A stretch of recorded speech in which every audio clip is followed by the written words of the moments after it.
Pilpres 2024, buah si malakama, koalisi PDIP dan Gerindra. Kontestasi pemilu presiden dan wakil presiden atau Pilpres 2024 kurang dari 2 tahun lagi. Tepatnya akan dilaksanakan pada tanggal 14 Februari 2024. Serentak dengan pelaksanaan pemilu legislatif atau Pileg yang akan memilih anggota DPR RI, anggota DPRD provinsi, anggota DPRD kabupaten atau kota, dan anggota DPD.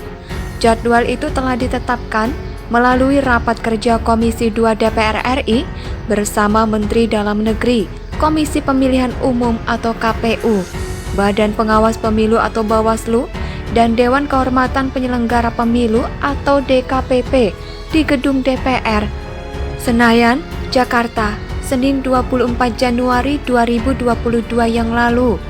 Karena akan memilih RI 1, pemegang kekuasaan tertinggi di negeri ini, wajar saja jika Pilpres yang menjadi sorotan utama semua kalangan. Berbagai survei pun digelar untuk memotret peta dukungan kandidat capres.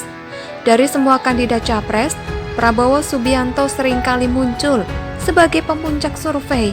Namun terkadang dia disalip oleh Gubernur Jawa Tengah, Ganjar Pranowo, sebagai pemimpin survei. Sedangkan Gubernur DKI Jakarta, Anies Baswedan, terlihat stagnan di peringkat ketiga dalam survei-survei tersebut. Hasil survei capres yang kerap menempatkan Prabowo sebagai pemuncak survei nampaknya menunjukkan keberhasilan manuver politiknya pasca Pilpres 2019 yang lalu. Saat itu secara mengejutkan mantan Danjen Kopassus itu bergabung ke dalam kabinet Jokowi sebagai Menteri Pertahanan. Langkah politiknya itu kontan menimbulkan pro dan kontra, tidak hanya di kalangan pendukungnya sendiri, tapi juga di kalangan pendukung Jokowi. Di kalangan pendukungnya, ada yang menganggapnya sebagai seorang pengkhianat, sementara di kalangan pendukung Jokowi juga muncul suara penolakan. Mengapa memberi kue pada musuh, padahal masih banyak pendukung Jokowi yang berpeluh keringat tapi belum kebagian kue.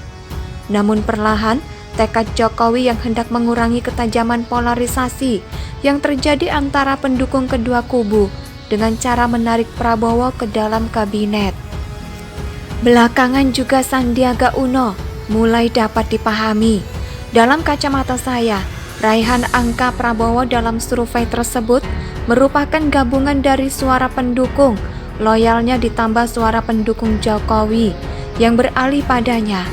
Angka perolehan Ganjar berasal dari pendukung loyal Jokowi sebagai sesama kader PDIP, sedangkan perolehan angka Anies berasal dari kelompok-kelompok garis keras yang mendukungnya pada Pilgub DKI 2017, yang pada Pilpres 2019 mereka mendukung Prabowo. Pada survei yang lain, Prabowo juga sering masuk sebagai salah satu menteri dengan kinerja terbaik. Agaknya keunggulan mantan menantu Soeharto itu dalam berbagai survei tersebut berkorelasi juga dengan perilakunya sebagai seorang menteri. Sebagai seorang menteri yang notabene adalah pembantu presiden, Prabowo selalu menunjukkan sikap hormat dan patuh kepada Presiden Jokowi sebagai atasan. Ia sesekali juga mampu menunjukkan kedekatannya dengan Jokowi seperti yang terlihat dalam pembagian BLT minyak goreng baru-baru ini. Dengan perilakunya tersebut, Prabowo seolah hendak menunjukkan pada publik, terutama pendukung Jokowi, bahwa sebagai seorang menteri, ia sangat profesional, ia bisa bekerja, tidak hanya omong atau orasi doang.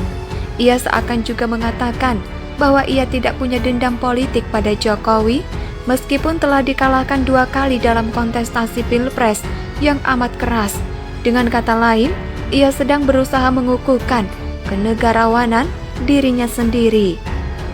Namun tentunya tidak semudah itu. Mantan Pangkostrat itu rupanya juga sadar bahwa ia harus bekerja keras untuk bisa mengambil hati para pendukung Jokowi.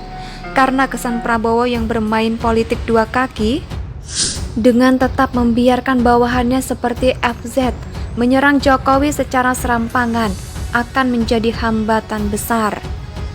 Namun politik bukanlah sekedar hitungan matematika. Begitu banyak variabel yang berkelindan di dalamnya, yang pada awalnya terlihat mustahil terjadi, bisa jadi nanti akan terjadi.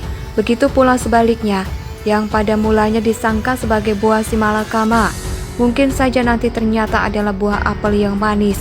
Begitu pula sebaliknya, atau bisa saja dikira buah mangga yang manis, ternyata sudah digerogoti kelawar. Artikel ini ditulis oleh G. Wicaksono di siward.com. Bagaimana menurut pendapat Anda? Silakan tulis pendapat Anda di kolom komentar.